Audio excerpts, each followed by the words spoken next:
안녕하세요, 여러분. 암호화폐 시장이 또 한 번 요동치고 있습니다. 비트코인이 1만 1천 달러 선을 무너뜨리며 급락하고 있어요. 이더리움은 일주일 만에 20%가 날아갔고 전체 암호화폐 시장에서 무려 10억 4천만 달러가 청산됐습니다. 이게 어느 정도 규모냐면 삼성전자 하루 거래 대금과 맞먹는 수준이에요. 그런데 더 충격적인 건 유명한 금 옹호론자 피터 시프가 이번엔 크립토 겨울이 아니라 크립토 빙하기가 온다고 경고했다는 겁니다. 크립토 겨울 이후 봄은 다시 오지 않는다며 암호화폐에서 금으로 자산을 피난시켜야 한다고 촉구했어요. 과연 이번 조정이 단순한 되돌림일까요? 아니면 정말 장기 하락의 시작일까요? 오늘은 현재 비트코인 시장에 무슨 일이 일어나고 있는지, 그리고 앞으로 어떤 시나리오가 펼쳐질 수 있는지 냉정하게 분석해 보겠습니다. 먼저 이번 급락의 근본 원인부터 파악해 봐야 합니다. 미국의 경제 지표들이 예상보다 너무 좋게 나왔어요. 2분기 GDP 성장률이 3.8%로 예상치 3.3%를 훌쩍 뛰어넘었고 내구재 수준은 2.9%나 증가했습니다. 실업보험 청구 건수도 예상보다 17,000건이나 적게 나왔어요. 여러분, 이게 무슨 의미인지 아시나요? 경제가 너무 좋으면 연준이 금리를 내릴 이유가 없어진다는 뜻입니다. 시장에서는 늘 좋은 지표가 나오면 긴축 유지와 주가 악재라는 공식이 작동하거든요. 제롬 파월 연준 의장이 최근 지금 주가는 상당히 고평가돼 있다고 직접 언급한 것도 심상치 않아요. 연준 의장이 공개적으로 자산 가격에 대해 언급하는 건 매우 드문 일이거든요. 이는 현재 자산 시장 전반이 과열 상태라는 공식적인 신호로 받아들여지고 있습니다. 투자자들은 연준이 금리를 슬슬 내릴 거라는 기대를 품고 있었는데 그 기대가 완전히 깨져버린 거죠.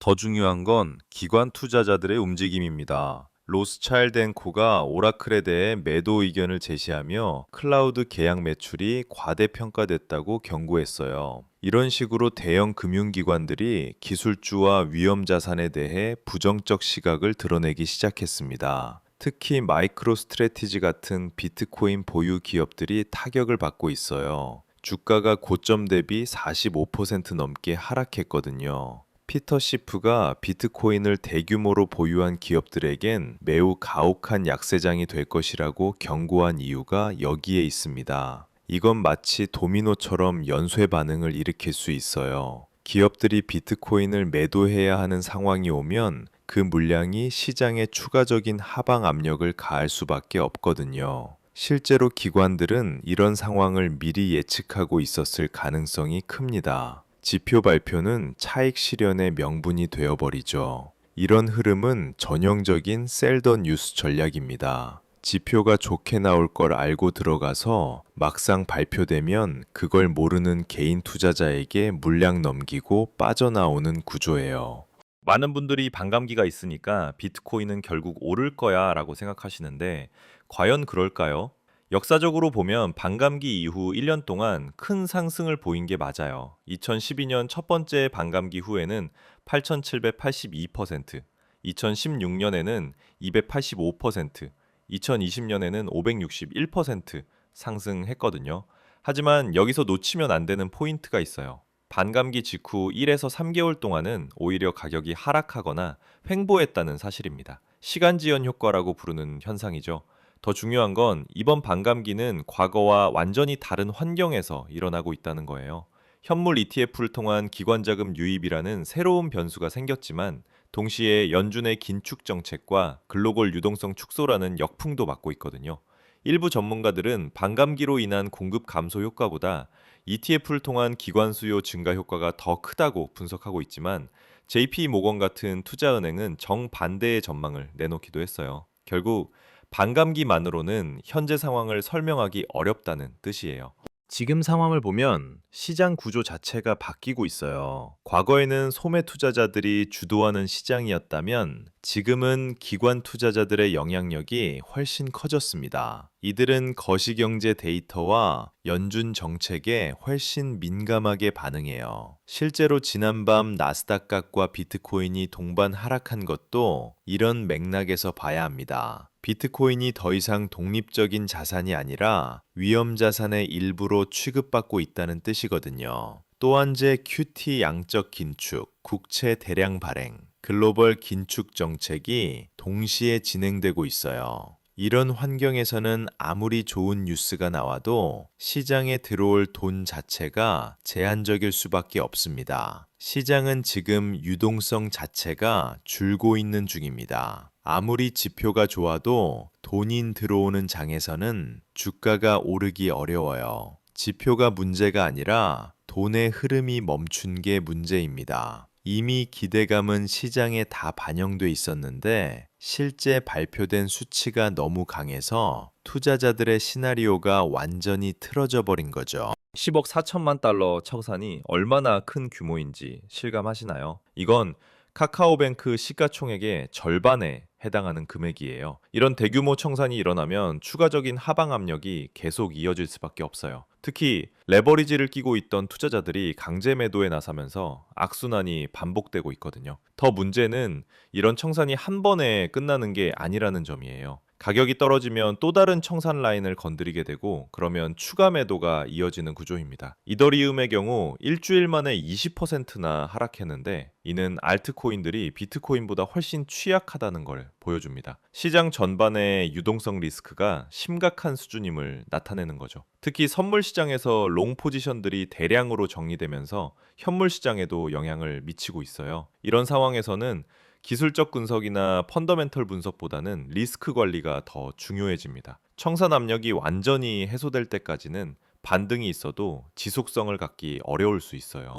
크립토 빙하기라는 피터 시프의 표현이 과연 현실이 될 수 있을까요? 그는 크립토 겨울 이후 봄은 다시 오지 않는다며 금으로 자산을 옮겨야 한다고 주장했어요. 이게 단순한 금 옹호론자의 편향된 시각일 수도 있지만 무시할 수만은 없는 부분들이 있어요. 실제로 JP 모건 같은 대형 투자은행도 반감기 이후 비트코인 가격이 하락할 것이라는 전망을 내놓았거든요. 이들의 논리는 간단해요. 현재 비트코인 가격에는 이미 반감기 효과가 충분히 반영되어 있고 거시경제 요인들이 더 큰 영향을 미칠 것이라는 거죠. 시프는 특히 마이크로 스트래티지의 생존을 우려하고 있어요. 주가가 고점 대비 45% 넘게 하락했으며 이번 약세장에서 생존이 불확실하다고 직격했거든요. 그의 발언이 다소 극단적이라는 평가도 있지만 거시경제 환경과 함께 암호화폐 시장의 고질적인 불안정성이 맞물리며 현실적 우려로 받아들여지고 있어요.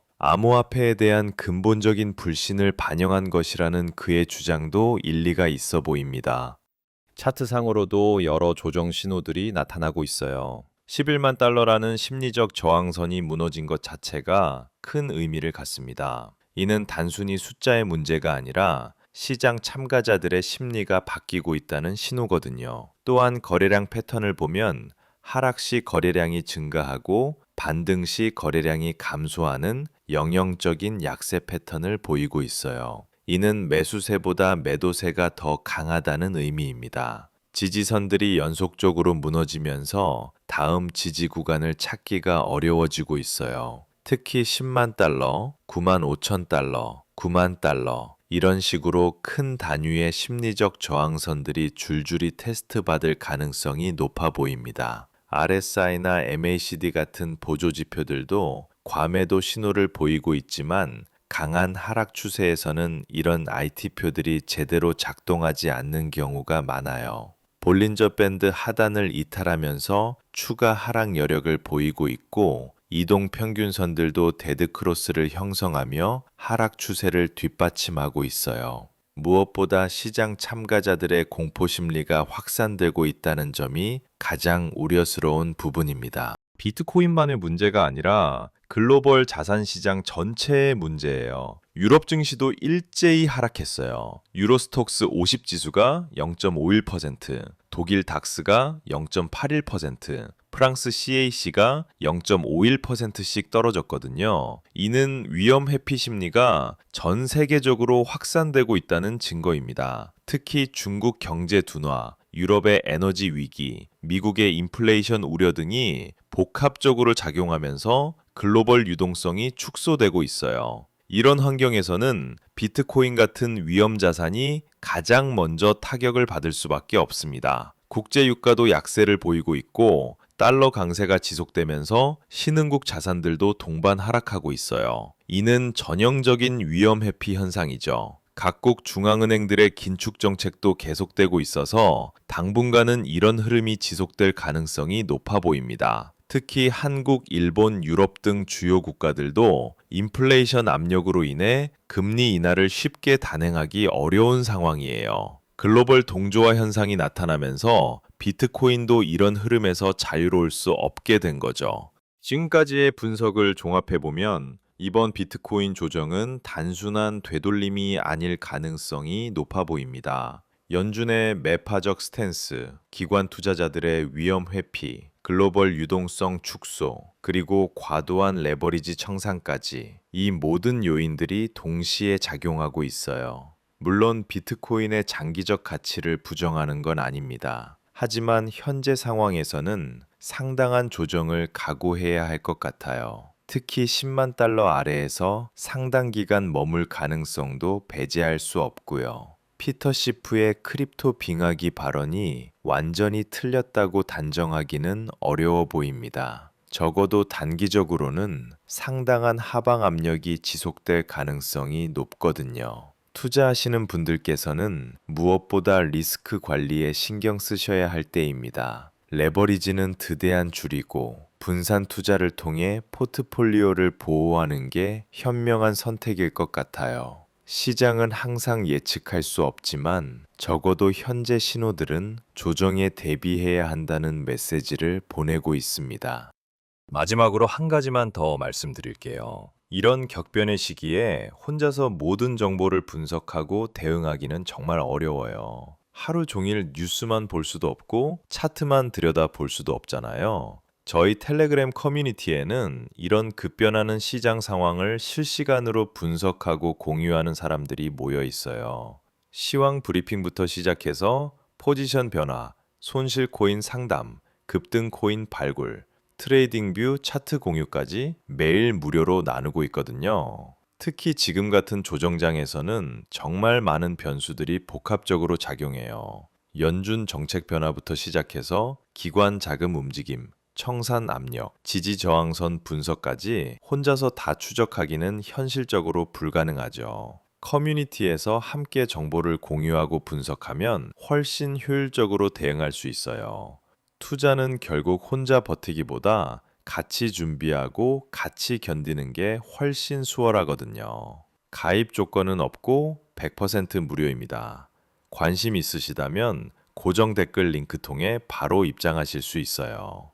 영상이 도움되셨다면 채널 구독과 좋아요도 부탁드리고요. 다음에도 더 유용한 분석으로 찾아뵙겠습니다. 지금까지 시청해 주셔서 감사합니다.